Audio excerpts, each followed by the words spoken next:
اب بات کرتے ہیں اس شخص کی جس کا فتنہ اس زمانے میں بھی تھا اور آج بھی اس کا فتنہ باقی ہے. وہ بدبخت کون تھا؟ مرزا غلام احمد قادیانی. یہ 1839 یا 1840 عیسوی میں پیدا ہوا اور 1886 میں مرزا نے اپنی نبوت کی بنیاد رکھنا شروع کی، جو کہ جھوٹے اور عجیب و غریب من گھڑت الہام اور کشف وغیرہ پر مبنی تھی، جو کہ آج بھی اس کی بدنام زمانہ کتاب براہین احمدیہ میں موجود ہے. اس کے بعد مرزا قادیانی نے 1901 ایئر میں حقیقی نبوت کا دعویٰ کر دیا. یہ شخص انبیاء کرام کا نہایت گستاخ تھا.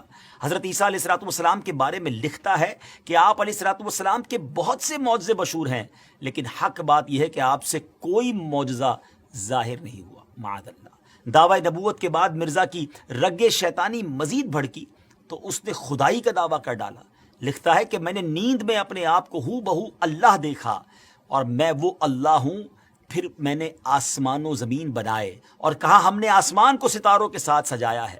استغفر اللہ، استغفر اللہ. دیگر جھوٹے نبوت کے دعوے داروں کی طرح مرزا غلام قادیانی نے بھی کچھ پیشن گوئیاں کی تھیں، مگر ان کا انجام مسیلمہ کذاب کی طرح ہی ہوا. چند باتیں بتاتا ہوں اس بارے میں کہ نمبر 1، اس نے اپنے لیے ایک لڑکے کی پیشن گوئی کی کہ کہا تھا کہ انبیاء کا چاند ہوگا اور بادشاہ اس کے کپڑوں سے برکت لیں گے، مگر اس کے ہاں لڑکی ہو گئی تو اس پر کہنے لگا کہ وہی سمجھنے میں غلطی ہو گئی ہے، اب کی بار جو بچہ پیدا ہوگا وہ لڑکا جو ہے وہ انبیاء کا چاند ہوگا. اس بار بیٹا تو ہوا مگر چند روز بعد ہی مر گیا. بادشاہ تو دور کی بات ہے، کسی محتاج نے بھی اس کے کپڑوں سے برکت نہ لی. نمبر 2، اس نے ایک اور پیشن گوئی کی کہ آسمانی بیوی کی پیشن گوئی کی اور اپنی چچا زاد بہن احمدی کو خط بھیجا کہ اپنی بیٹی محمدی بیگم میرے نکاح میں دے دے. اس نے صاف انکار کیا، اس پر دھمکیاں دی اور پھر کہا کہ وہی آ گئی ہے، ہم نے تیرا نکاح اس سے کر دیا ہے، اور یہ کہ اس کا نکاح اگر تو دوسری جگہ کرے گی تو 2.5 یا 3 برس کے اندر اس کا شوہر مر جائے گا. مگر اس خدا کی بندی نے اس بدبخت کی ایک نہ سنی اور سلطان محمد خان سے نکاح کر دیا. وہ آسمانی نکاح دھرا کا دھرا ہی رہ گیا، کچھ بھی نہ ہوا، وہ شوہر نہ مرا اور نہ کچھ اور ہوا.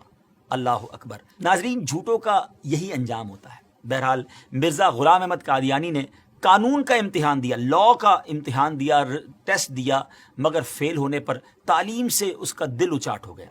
کمزوری دل و دماغ کا مرض پوری عمر رہا، کئی بیماریاں اس کی زندگی میں اس کے ساتھ تھیں. 26 مئی 1908 میں یہ لاہور میں اس کو ڈائریا ہوا اور گندگی کے عالم میں. جی ہاں، جب اس کا آخری وقت آیا تو وہ واش روم میں تھا، گندگی میں لت پت تھا اور لوگ اس کی لاش کو دیکھ کر یوں سمجھیے کہ عبرت کا نشان اس کی لاش بن گئی.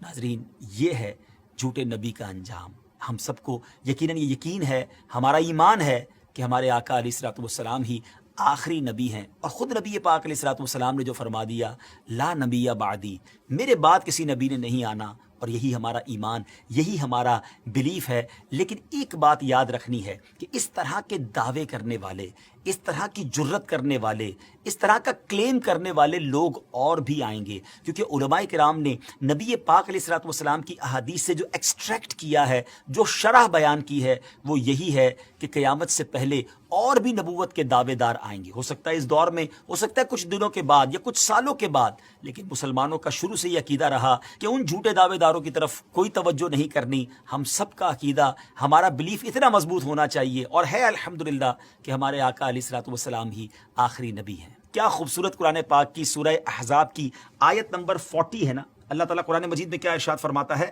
ما کان محمد ابا احد من رجالکم ولکن رسول اللہ وخاتم النبیین وکان اللہ بکل شیء علیما.